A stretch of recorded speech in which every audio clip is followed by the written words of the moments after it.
Good morning, ma'am. For today's return demonstration, I will be assessing the mouth, nose, throat, and sinuses of my patient. So, first is we will gather the equipments that we will be needing, assuming that I already did that. We can now proceed into introducing ourselves and verifying the client's identity.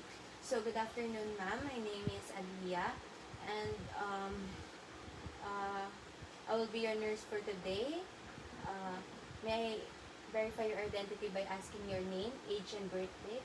Venezuela in 26, 2007. So after introducing ourselves and verifying the client's identity, we will uh, explain and tell the patient why is it necessary to do this assessment.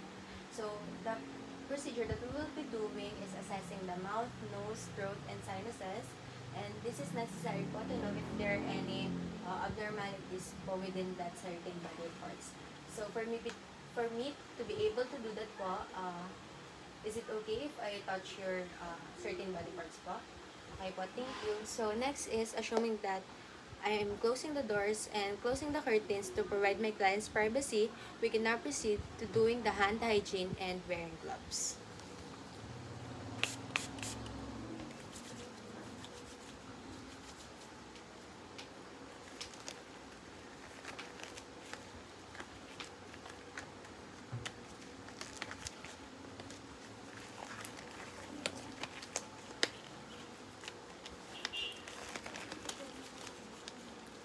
So the first procedure that we will be doing for the mouth in assessing the mouth is checking if there are any foul odors in the mouth of our patient. So I have here a tongue depressor and a pen light. So after checking the uh, if there are any foul odor, we can now proceed in inspecting the and palpating the lips, buccal mucosa, gums, and tongue of our patient. So open lang po tayo.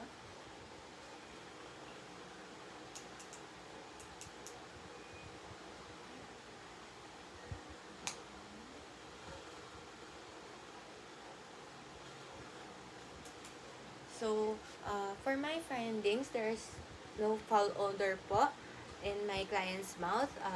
The buccal mucosa po is don't have lesions, swelling, tenderness. Wala rin po akong bleeding na nakita. And sa ating tongue naman po, wala din po ako nakitang uh, um, Wharton Docs, Tencent, and sa ating gums naman po, wala rin po ako na bleeding. Ay, nakitang bleeding. So, next po is I will assess the gums po itself for further checking po. Okay, so smile lang po tayo.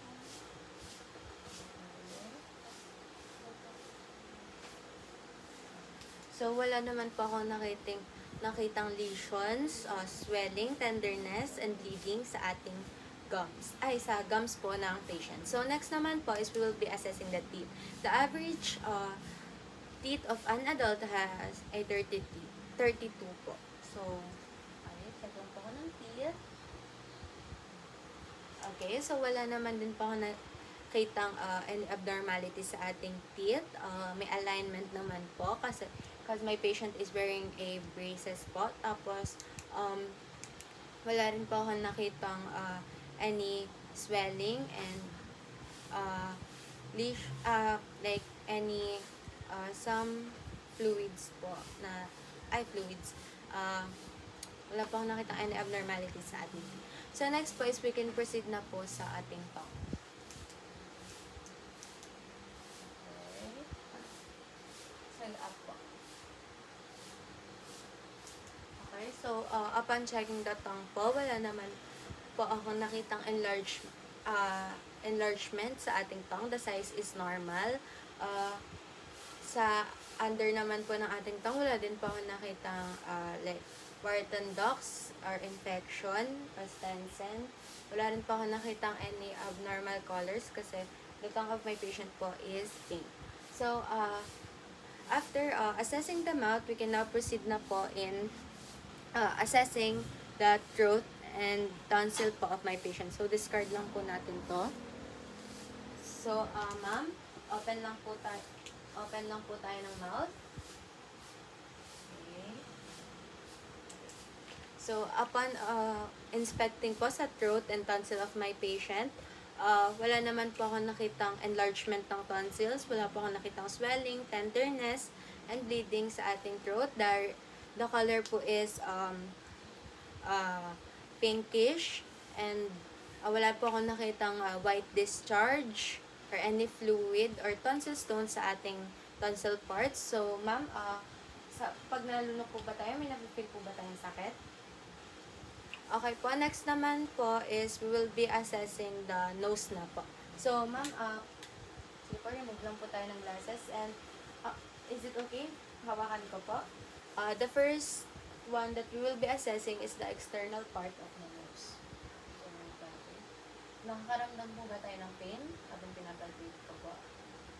Okay, so my findings po is wala naman po ako na-feel na bumps, wala po ako nakitang lesions, and according to my patient, she doesn't feel any pain po upon palpating. So, it means po there's no tenderness, no swelling. And then, we can now proceed na po in the internal part of the nose. Okay, so wala naman po akong nakitang any fluid, unusual fluid or discharge sa ating nose. Wala po akong nakitang bleeding, swelling, and redness po sa internal part of our nose. So, ma'am, follow lang po kayo sa ating instruction. So, pa-pinch po ng ating nose and inhale, exhale lang po tayo. Sige po, kabila naman po. Okay, so my findings are wala rin po akong nakitang blockage sa nose ng ating patient. So, after that, we can now proceed in checking the sinuses of our patient. So, palpate lang po ako. So, ma'am, nakaka-feel po ba tayo ng headache or pressure feeling? Masakit po ba pag tinatouch? So, after palpating the face and nose of my patient, wala naman po ako nakitang facial swelling, wala po ako na-feel na bumps. According to my patient din po, hindi rin po siya nakaka-feel ng headache, wala rin po siyang nafe-feel na pain habang pinapalpate ko po ang kanyang nose part. So, next naman po is the internal po.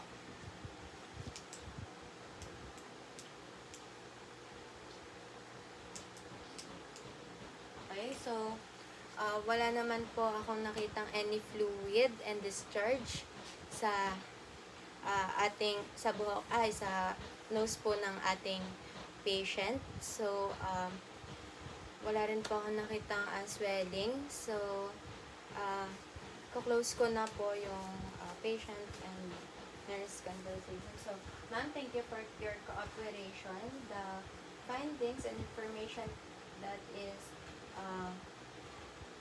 discussed here will remain confidential po.